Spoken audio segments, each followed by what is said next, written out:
afternoon and welcome to our discussion about some of the fabulous special collections that we have here in the Wayne State University Library System. Today we will highlight some of the collections that focus on children and young people, using that ageless favorite, Alice's Adventures in Wonderland, as a guide. Before we begin, I do want to give our heartfelt thanks to our Dean, Dr. Sandra Yee, for her support, promotion, and celebration of the unique nature of our special collections. And wow, we really do have a wide variety of special collections in the Wayne State University Library Systems. We have artifacts ranging from the purported gun, a sister gun to the one that shot Lincoln, to a delicate lace collar that Florence Nightingale wore around her neck. We have a collection of African American literature and a collection of Detroit poetry. There's the Jehespel Hezi Shoshone Library Endowed Collection, the Elephant Collection, complete with a ball of dried, well, no, maybe you don't want to hear about that. I'm serious here. So we have Civil War letters, we have first editions, we have art books, we have inconabula, and more. And it's accessible through our catalog to our patrons. If you've ever had a meeting in the Leonard Simons room in the Pretty Kresge Library, you were surrounded by one of my favorite special collections, the Leonard Simons collections of rare Michigan history text. It's a, I don't know if anyone's had a meeting in the Simons room, but that's what that is. That's also a special collection. We are in the process of populating an online research guide that the Special Collections team created called Rare Books and Special Collections. And I invite each and every one of you to have a look. Here's the address right here. And as stated earlier, we have several special collections that concentrate on literature for children, and Veronica will speak to that. Thanks, Cindy. So we're going to take some time to highlight 4 of the special collections that you'll find within the juvenile collections located on the 4th floor of the Purdy Library. And this is going to include the Eloise Ramsey collection of literature for young people. So one of the collections is a William Alfred Boyce storytelling collection. It was donated by Mrs. Ayanna Boyce upon the death of her husband, Dr. William Boyce, who is a professor at Wayne State University, as well as a professional storyteller known as the Story Peddler. Dr. Boyce taught courses in oral interpretation of literature, voice and diction, reader's theater, and storytelling. The books in this collection represent some of the best works in the world of storytelling as a tradition, and it's a tradition that's as old as mankind. Storytelling is not only an art, but it reveals what is most important in our lives. We encourage you to take a look at this collection that includes favorite regional and classic fairy tales and folklore, and to study the history of storytelling through this wonderful circulating collection of 475 volumes located on the 4th floor of the Purdy Library. Many of our special collections are not static collections.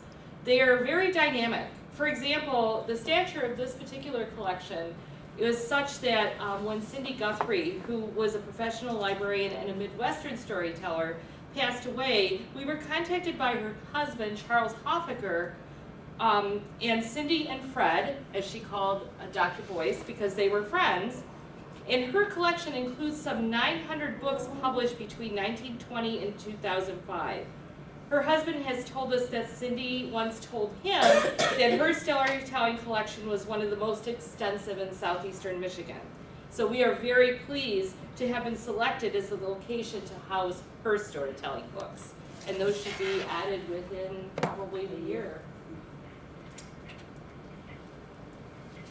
Began in 1968 and dedicated in 1990 to former Detroit school teacher Millicent Wills, this collection consists of over 2,000 volumes of children and young adult literature that touch on topics of urban life and ethnic diversity.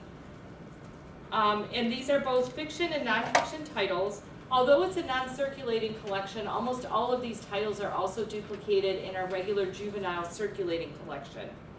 The collection begins with books published in the 1930s, such as The Painted Pig, which you'll see here, which is one of the first United States published books, children's picture books, to portray Mexican culture. And it was written by Elizabeth Morrow and illustrated by Renee de Harnecourt. Although now this book is generally criticized for its cultural stereotypes, having books such as these available to support research and teaching provides us with a rich collection to draw from. Named for the labor movement activist Mildred Jeffrey, this collection was donated to the Wayne State University Libraries in 1990. Adult materials were interfiled through the regular collection, and 230 children's books have been kept together on the 4th floor of the Purdy Library in the juvenile collection. This collection focuses on issues of international peace, conflict resolution, human rights, environmental studies, and social justice. Growth of this collection is supported by proceeds of the Mildred Jeffrey Peace and Conflict Collection Fund. Materials in this collection may be searched in the online catalog, but the books in this collection cannot be checked out. In this collection are tales such as Feathers and Fools, a powerful allegorical tale about the pride of magnificent peacocks and a flock of elegant swans who can't see beyond their differences, and award-winning biographies and memoirs such as I Have Lived 1,000 Years Growing Up in the Holocaust. Okay, this brings us to the Eloise Ramsey Collection of Literature for Young People.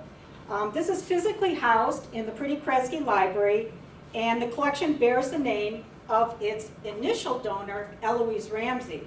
Now, Eloise Ramsey was born in South Dakota in 1886, and she received her bachelor's and her master's degree at the Ohio State University, and did further academic work at the University of Chicago and at Columbia. She came to Detroit in 1919, which is like almost 100 years ago, and she taught at the Detroit Normal School as an assistant professor of English education.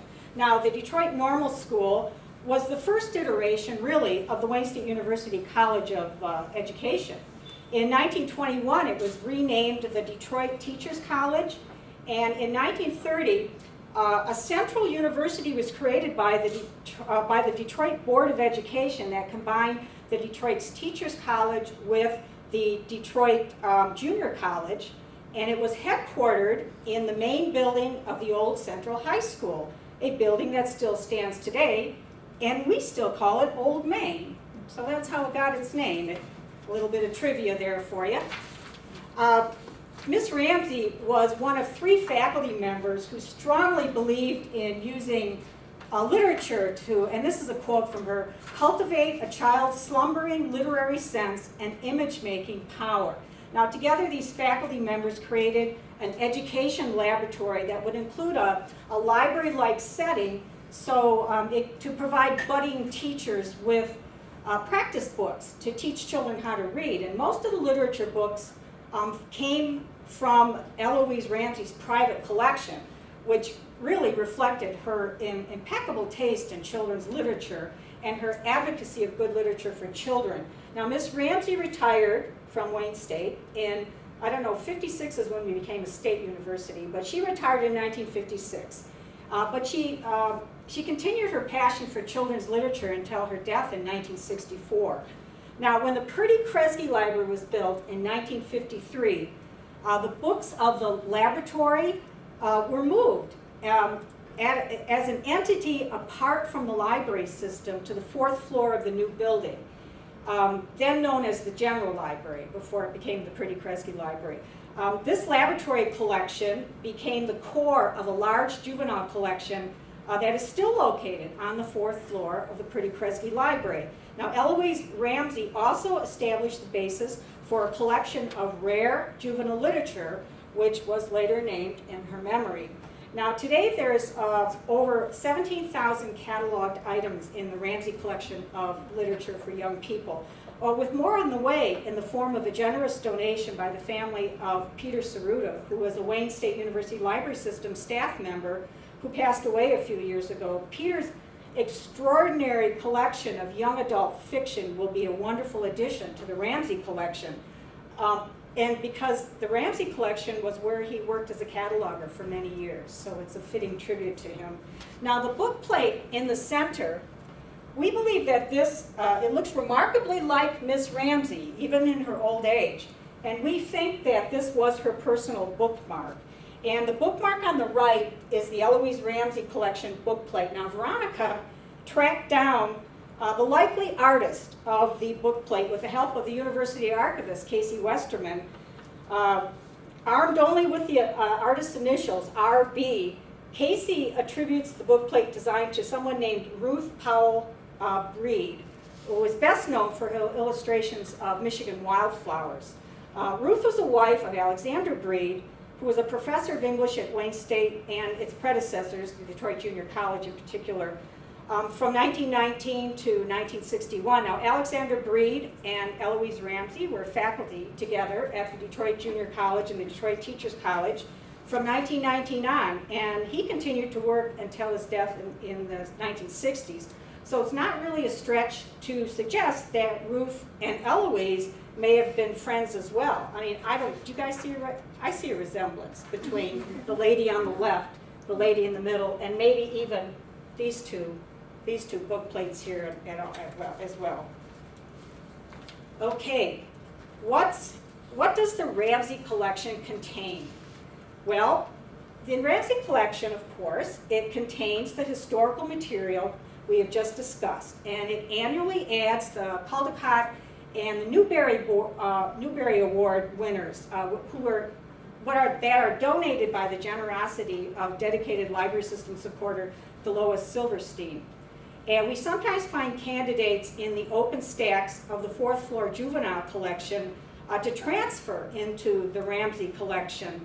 Over time, the values of books change, and authorship, content, illustrators, the age of the book, bindings, and much more can recommend a book to the safekeeping of the special collection rather than being out in the stacks. And the Ramsey collection also grows by donations of award-winning books and uncommon and exclusive editions of children's and young adult literature. And you'll see here that these things don't look like books, and they're not. They're movable books. This is Silk. It's a game that we have some of the pieces, I think, but it's a game that we have. So there's other things in it besides books, but we're going to concentrate on the books today. So we'll take a look at samples of the different types of books you'll find in the Ramsey collection of literature for young people through one particular title, of course, Lewis Carroll's Alice's Adventures in Wonderland. So, Alice behind closed doors. She's safe, she's not being held hostage, she's being protected. Alice behind closed doors. At this time, we're going to explore Alice in 3 of the special collections and see how to identify and request books from these collections. This is a representative catalog record of one of the books we have about Charles Dodson, Charles Ludwig Dodson, also known as Lewis Carroll. And by the way, if you look at his real name, you can see the genesis of his assumed name in the Latin form of Ludwig, Lewis, and Charles, Carroll. So that's how he picked his name. It wasn't out of a hat. He used his own name, at least his first 2 names. There are copies of, this is called the Handbook of Literature of the Reverend C.L. Dodson. And there's copies of it in both the Ramsey and the closed. And it says right here that these are part of the Ramsey and the closed. It also says here, the added title, so that you can search on it by using the Eloise Ramsey Collection of Literature for Young People. To have either copy of these books brought out for you, what you need to do is look on the right-hand side of the catalog record, right here, where it says Request Closed Item. That's a link. Now, if you click on that link, I'll get the email that's generated, and we'll have the book available for you to use within the library, usually within 24 hours. And you do get notice when it's there for you to come and have a look at. This is an image of the book that was described in that catalog record. It's a 1931 Oxford University Press publication that had a limited run of about 754 volumes, which is probably one of the reasons why we have it in the collection. Our record says that we have number 142, and this work contains reproductions of pamphlets, letters, booklets, all things authored by Lewis Carroll. And and it's not about, usually it's not really a lot about Alice in Wonderland, because he had another job as a mathematician and a scholar at his alma mater, Christ Church College in Oxford. And he wrote a bit about committees, elections, proportionate representation, which I didn't know. Thank you, Veronica. He did write other things. So that's probably what this is, sort of like something to inspire you to seek further what else he has written. Now, here is a record for a work that's only in the Ramsey collection. You'll see it just says the Ramsey collection here, and it says the Eloise Ramsey Literature as an added title. And it's called Songs from Alice in Wonderland and Through the Looking Glass. You'll notice that the same link appears here on the right-hand side of the catalog record, and the request closed item, and it's used just the same way that you would in the other record.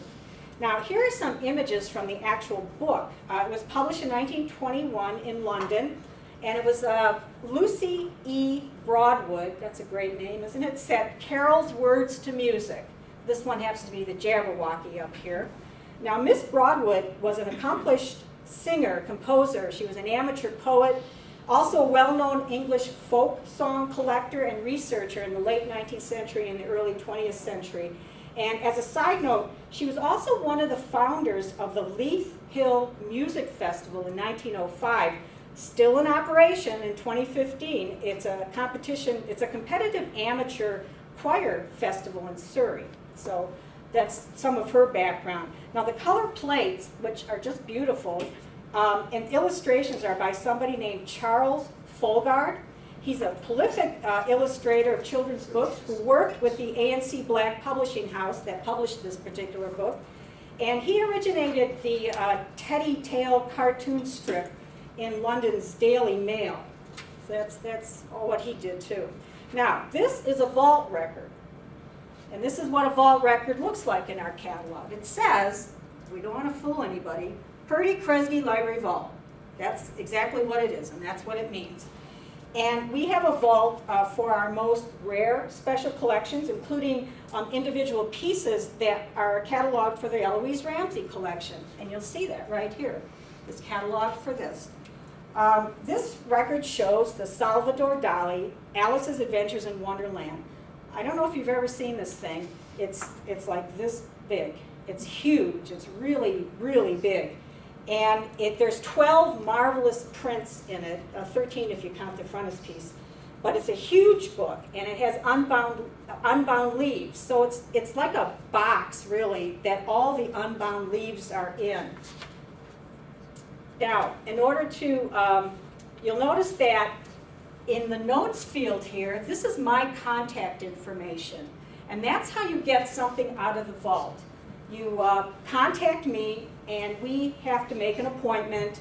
And what we have to do is make sure that we have a mutually agreeable time for both of us. And we also have to secure a private display area for examination, because we do not have a special collections reading room.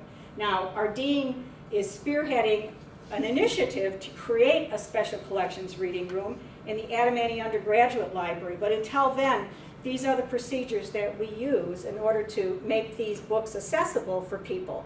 And I usually come and sit down, you know, I don't want people scribbling their name under Lincoln's name or anything like that. I was here or something.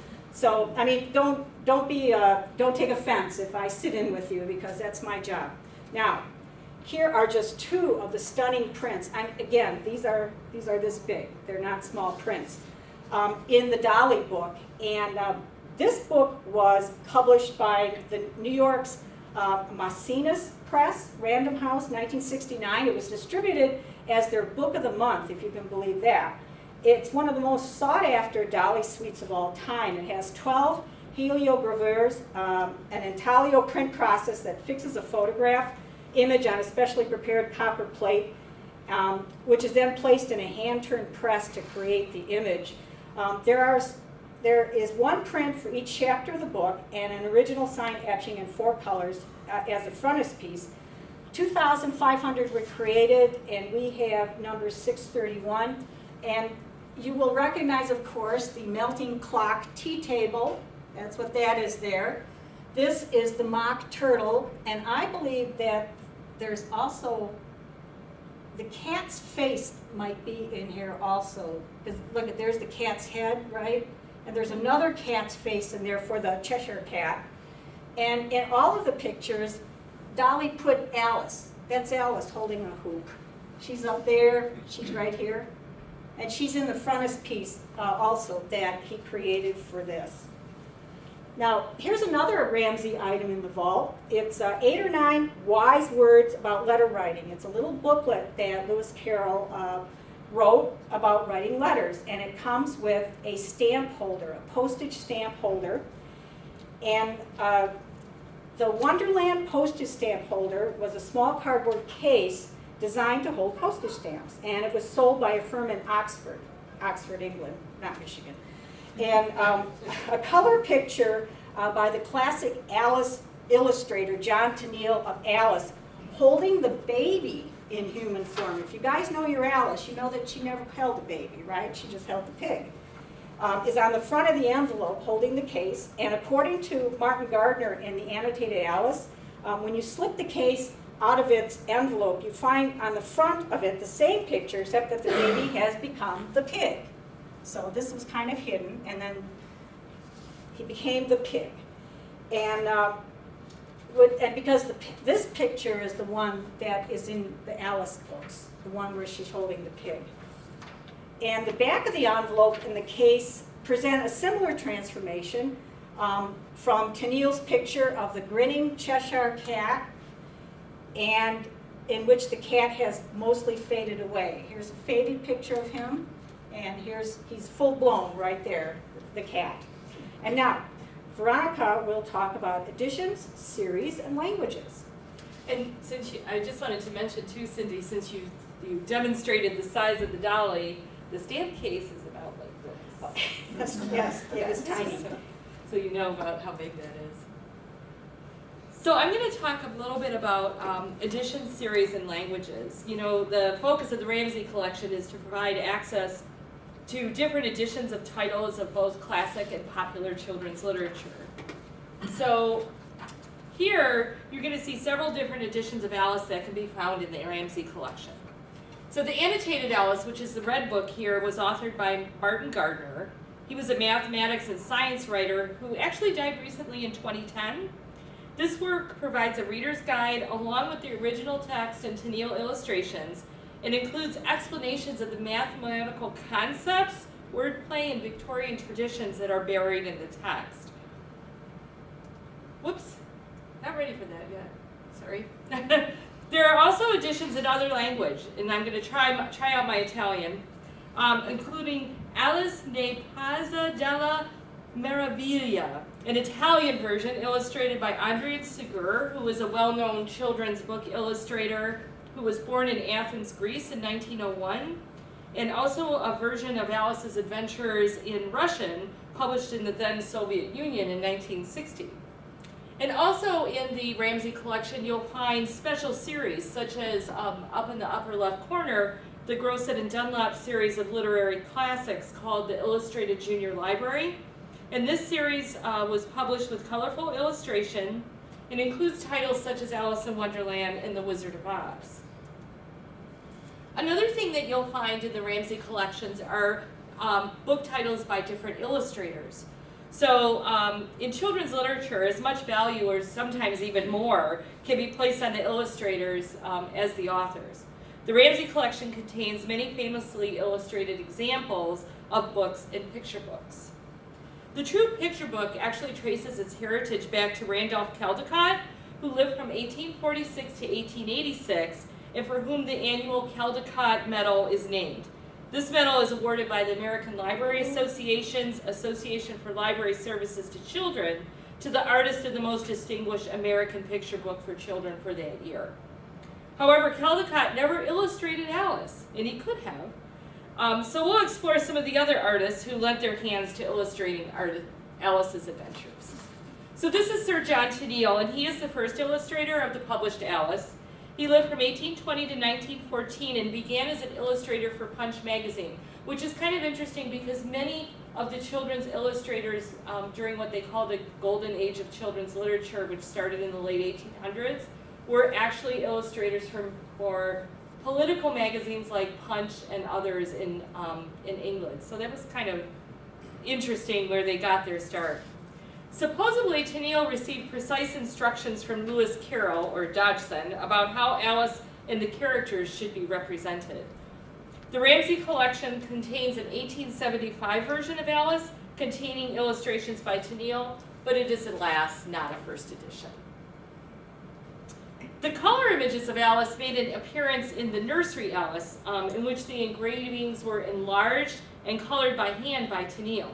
We do not have an original Nursery Alice in the Ramsey collection, but we do have a 1966 reproduction in both the Ramsey and juvenile collections. However, you can view a digital version of the Nursery Alice in the 19th Century Collections Online database, which Cindy will be talking about a little bit later. Arthur Rackham is another illustrator of Alice, and he is widely regarded as one of the leading illustrators from the golden age of British book illustration, which roughly encompassed the years from 1890 until the end of the First World War. The Ramsey collection has a 1907 U.S. publication with colored plates, which is the first American edition of his illustrated Alice. We have several books illustrated by Rackham in the Ramsey collection, including the Ingoldsby Legends, or Mirth and Marvels, from 1898, which was actually published before he established his reputation as a children's book illustrator. And we also have a limited edition Cinderella from 1919. Here we see the Mad Hatter's Tea Party and Alice again holding the pig. And here we've got some classic images of the painting the rose trees red and Alice and her playing cards. Peter Newell, although he was not the first American illustrator of Alice in Wonderland, that was actually Blanche McManus in 1899, he did illustrate the second U.S. published edition of Alice and Adventures, published in 1902.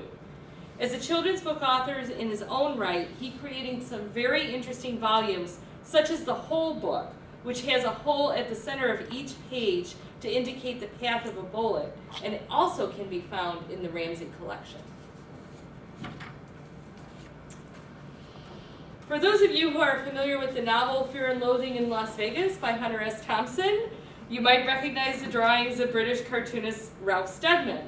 He illustrated Alice in 1973, and it's a delightfully modern interpretation of the rabbit and the Mad Hatter's Tea Party. And my favorite is Alice sulking here. I think he captured a sulking pre-adolescent so very well. And here we've got the caterpillar and the scene of the playing cards painting the roses. The Ramsey Collection's most recent acquisition of Alice comes to us through a donation from former alumni and faculty, Professor Francis LaPlante Sosnowski and Professor Emeritus William Sosnowski, who also was a student of Eloise Ramsey's. Maggie Taylor is an artist from Cleveland, Ohio, whose digital artwork interprets Alice through 45 surreal images, published by the University of Florida. The Ethel and Eleanor Ford House exhibited the original images and other works by Maggie Taylor in 2013. And here we see Maggie's interpretation of the caterpillar and the playing cards. The Ramsey collection also has a very small collection of about 170 toy and movable books, including pop-up books. These are extremely fragile, especially the older volumes. These novelty books were first published in the mid-1800s in Europe, and we have, you may have noticed when we first talked about the Ramsey collection, there was a little green Punch and Judy book, and that early Punch and Judy pull tab book is in the Ramsey collection. It was published in 1861, and it was produced by one of the leading publishers of movable books at that time, Dean & Sons. This pop-up version of Alice's Adventures in Wonderland is from the classic collectible series. The creator of the pop-up book is Robert Sabuda, who was born, actually, he's a local person. He was born in Wyandotte, Michigan, and he was raised in Pinckney. We have 5 pop-up books in the Ramsey collection designed by Robert, And you can always ask for them, but they are very fragile, so Cindy may have to watch you while you use them. And as Veronica mentioned, we also have electronic collections, some of which we have actually digitized ourselves. And these are our digital collections, our being the Wayne State University Library System. We have approximately 71 digitized books from the Ramsey collection, published between 1798 and 1725. That's sort of like copyright there. And the earliest book, it has nothing to do with Alice, but we thought it was kind of funny. The earliest book is called A Mirror for the Female Sex, Historical Beauties for Young Ladies, intended to lead the female mind to the love and practice of moral goodness, designed principally for the use of ladies' schools. Obviously, that one came out before children's literature became a little more entertaining. We were laughing today because they have like Lady Jane Grey is in there. And I suppose she was very beautiful before they cut off her head. But we do have 2 Alice Adventures in Wonderland digitized. Here's one of them right here. Oh, here they are. They're right here. One is an 1897 Alice with a beautiful cover and a nice illustration inside, illustrated by Tennille. And then a 1907 Alice, which looks like a black blob, but it's really not, that is illustrated by Rackham. So we do have Rackham there. Now, to get to the digital collections, go to the Wayne State University's Library Systems homepage.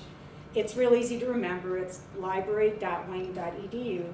And up on the upper left-hand side, there's a link that says Resources, and if you click on that, you can select digital collections from there, and you'll come to the page right before this one. This one, someone just clicked on the word Collections, and you'll see the Eloise Ramsey is right here, if you want to look at them that way. I believe they're also in our catalog, the digitized versions of the books as well. This is the 19th century collections online. We had 8 of them, and then we got the additional 8 modules, one of which is the children's literature and childhood, that's what it is. You can get to this particular resource from the article databases link from our homepage. And it's under the letter N. It's written out. Don't pick the one that says 19 because that's a different one altogether. But if it's written out as 9, N-I-N-E-T-E-N-T-H, 19th century. These are full-text monographs. They're documents and other full-text material that represent facets of the long 19th century from approximately the French Revolution to around the First World War, give or take a few years. The collection is heavily British-centric, but there is American material in it. Now, one of the 12 collections, as I mentioned, is called Children's Literature and Childhood. Now, this consists of 12 collections that touch on criminology. You have to see that one. That one just breaks your heart. And this is criminology of children, children prisoners. Education, including psychology, the beginnings of psychology, and the education of disabled children, which is kind of amazing from the 19th century. Child welfare. There is children's literature of immigrant communities in America. There's a selection of children's literature, both from the British Library and the American Antiquarian Society, and selections from the Baldwin Library collection of historical children's literature at the University of Florida. Now, this last entry presents a remarkable collection of 11,000 full-text children's books. And the good part about all of this is that all of the monographs in this collection, including the 11,000 from the Baldwin, are all in our catalog. So you can find them in our catalog. You don't even have to go to 19th century collections online if you don't want to. I mean, we are certainly rich in access for children's literature. Searching the 19th century catalog collections for Alice's Adventures in Wonderland, it brings up 30 monographs with a relationship to the title between 1867 and 1923, copyright, including, as Veronica mentioned, the first United States produced entry of edition of Alice with illustrations by Blanche McManus in 1899. Veronica. Thanks. So we'd also like to share some examples of how our special collections, specifically resources from the Ramsey collection, have been used by Wayne State faculty in scholarship, teaching, and learning. So some of you may be familiar with Donald House, who is a professor in the Department of Classical and Modern Languages, Literatures, and Cultures. His research on German, French, English, and American literature and film spans texts from the 18th century to the present. His publication history includes editing several reference volumes, including The Reception of Grimm's Fairy Tales, Joseph Jacobs' English Fairy Tales, and More English Fairy Tales, and English Fairy Tales and Feminism.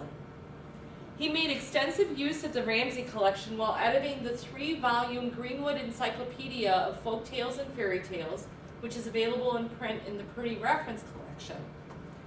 And it was published in 2008. And he was kind enough to acknowledge Karen Baksani, who was then the librarian for the juvenile collection, in the acknowledgments, and made extensive use of his illustrations from books in the Ramsey collection.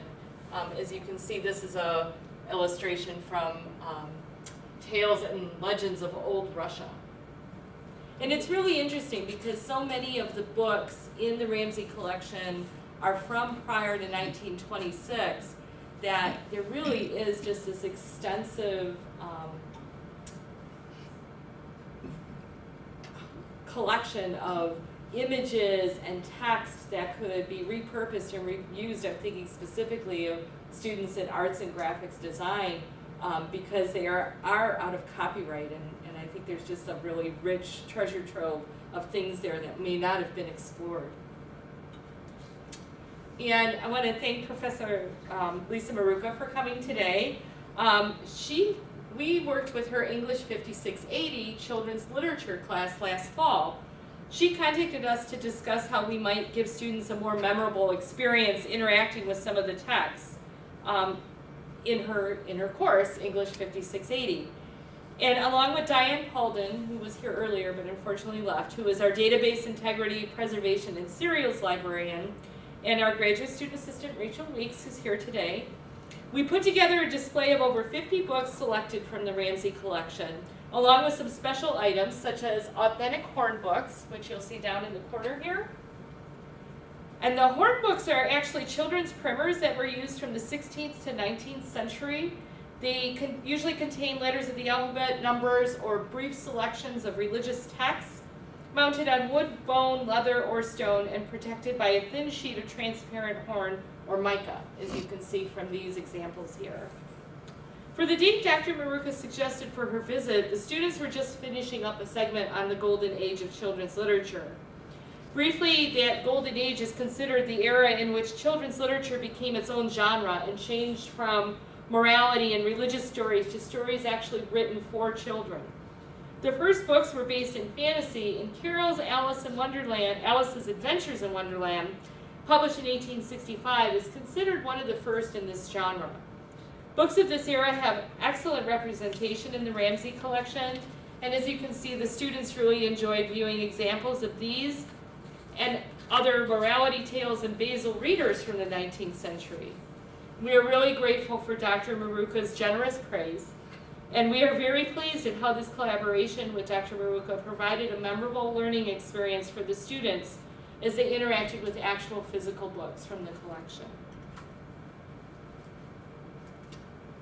Right on time. So thank you all for coming today.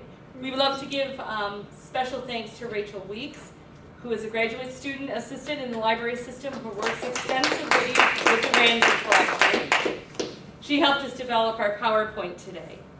And so at this time, we wanted to leave some room for questions or comments or even thoughts they'd like to share. I know that we have a couple people with expertise in children's literature. So if you have anything you'd like to ask about or anything you'd like to share about the collection or your use of it, please do so.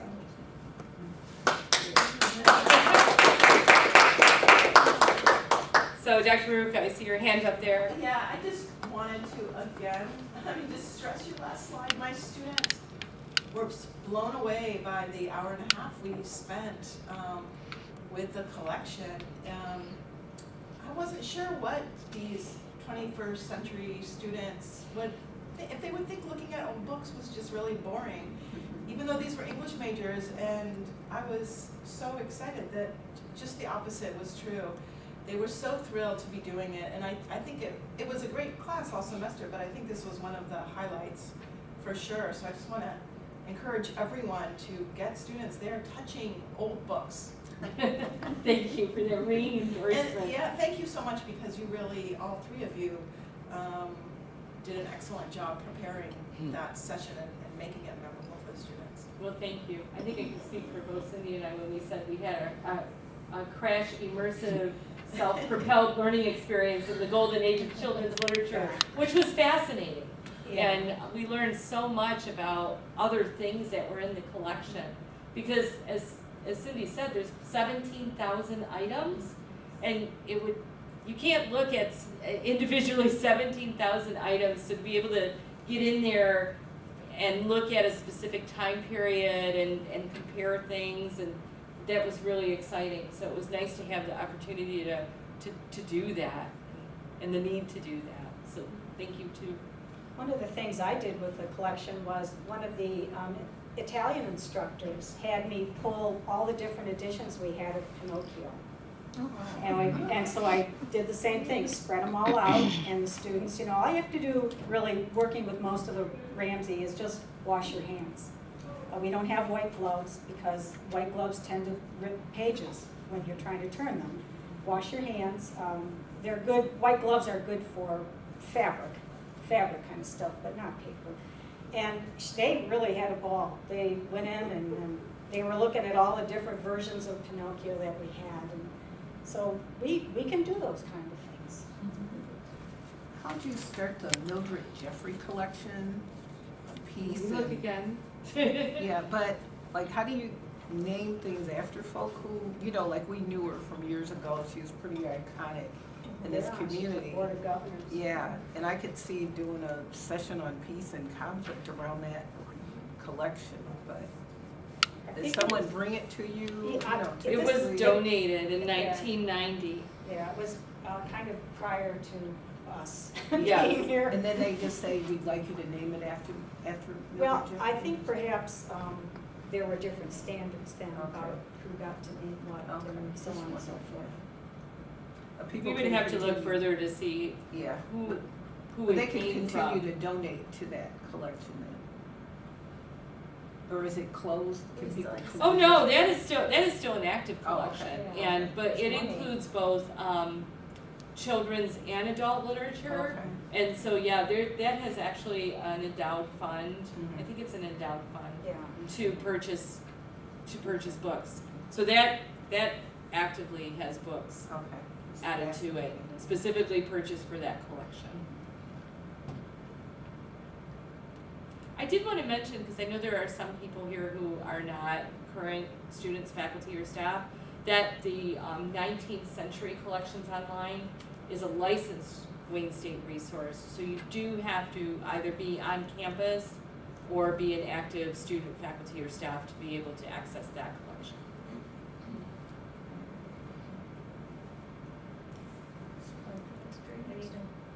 Any I'm just other? looking Oh, let me at- yeah. share an edition of Alice's in Wonderland that you don't have, I think.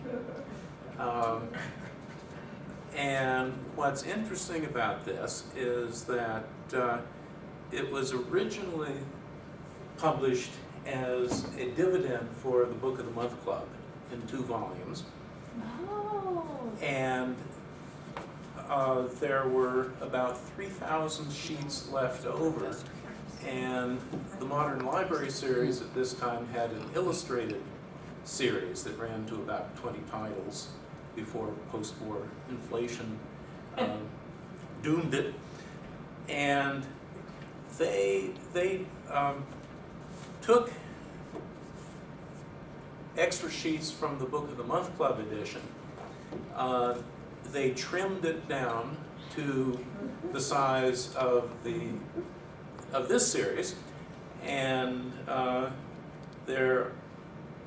and then they printed a separate title page that was, glued in place of the original one. I would assume that the one that you have in your hands is pretty short gutters then. Yes. That's like the Short gutters, really good, and yeah. in some cases, the page numbers at the foot of the page are partially amputated. Well, we're gonna have to make sure. If anybody, if you want to look at this, I'll be happy to pass it around. Be careful, this is worth lots Mary, of we money. know who you are, but you're a collector. Kind of share with some of us who don't know who you do. You collect? Do you have your own collection? Oh, well, I've been working on the Modern Library series forever.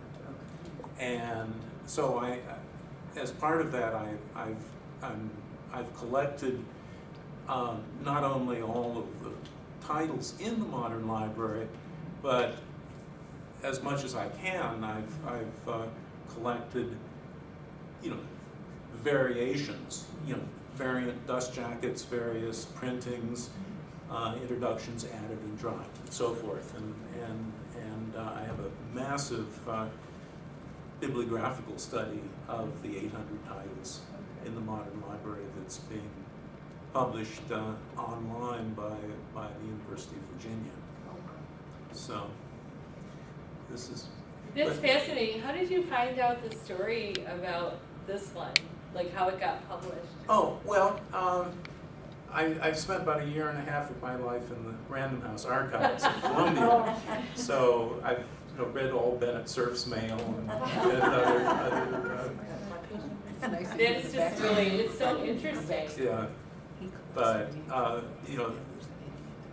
this would cost, I don't know, maybe $500 because of fanatical modern library collectors. Oh, who absolutely. want This it. is so cool. Did this jacket come with it too? Yes, The plastic jacket? yeah. Very, very modern. Wow, that is like amazing. But, here is the original. This is the Book of the Month Club version. And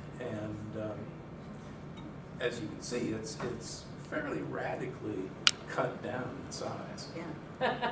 You have a question over here too. Yes. That was very interesting about the illustrations, but the other thing that you mentioned sort of got me to thinking was children's games. You had one mention there, and I immediately thought about that. There were a whole bunch of games that children use, and I don't know if it would be like related necessarily, because some games were like, say, Chutes and Ladders that children play. I think was a very, but maybe that would be like something a museum would collect, or is that different from, say, a game that's, say, related to a book, like you had with Alice in Wonderland? Are you collecting the game that you have is related to a book, or are you collecting children's games as a genre itself? I believe the game, we have a couple of them, and I think they may be from late 18th century, early 19th century.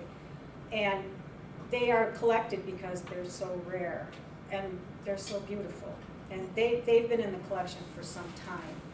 So, yeah, we usually, I think there's other games there, but right now we don't collect like Chutes and Ladders and things, even though I liked playing Chutes and Ladders when I was a kid, and that was a long time ago. But the whole thing of the Ramsey collection is to try to collect things that are unique and rare, and just, to save them for research and people's enjoyment in the future.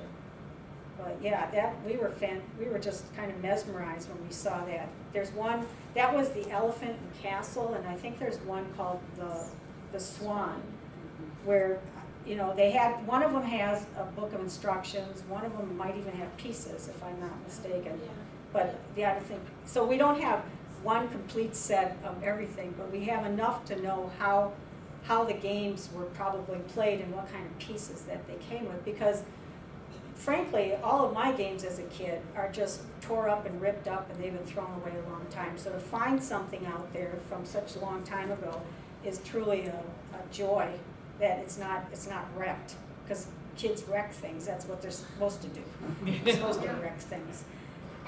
And I think that particular, the elephant game, if I remember correctly, was a discovery. Yes. Do you want to talk a little bit about how you found that, Rachel? Yeah. So I work with the Ramsey collection as a graduate assistant. Part of that, Peter Saruta had passed away and some of the shelving was kind of left unknown. So we went through and looked at the instructions on things. That one didn't have instructions, and it wasn't in the catalog either. So the way that it's packaged is it's got a sleeve, it's about this big, and it's folded up very delicately. So pulling that out was fun, and then figuring out that it was this game and doing the research on it. But it's actually, that is the same publisher that has done the Swan game that we had in the collection already. So it was nice to look at both comparatively. I think what's kind of interesting too is that just like you see in movies, you do actually discover things you didn't know you had. You know, that library has been around a long, long time, and many hands have come through and cataloged items, and you know, and so sometimes, and also the days at which we sometimes forget about that, when Eloise first started that collection, it's likely the card catalog was handwritten by people.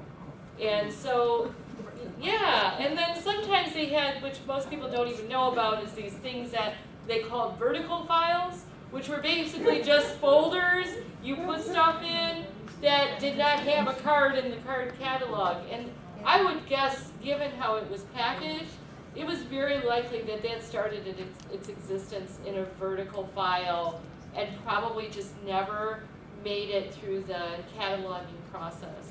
Because if you think about it, what happened in libraries is we went from the handwritten cards to typed cards to cards you would get by ordering them from, like, Library of Congress, right? They would be pre-printed, to computerized, old school computerized on tape, to what we have now. And so there have, through all of those iterations, things do get missed. And so it's always really exciting when you actually discover something in your special collection or archive. So It didn't look that cool from the outside. Pull it out and, this is so cool. Yeah, we are, in fact, one of our retired librarians, who's emeritus librarians, he comes back, and 3 hours a week, he and I go through our special collections. We're doing a complete inventory, matching everything that we have in the catalog with what the book says and what the cards said, because a lot of times that stuff was missed when they went back to, you know, its recon cataloging. So we're hoping at some point in time we'll have a collection that matches perfectly with our means to access it, so you know what's going on. yes.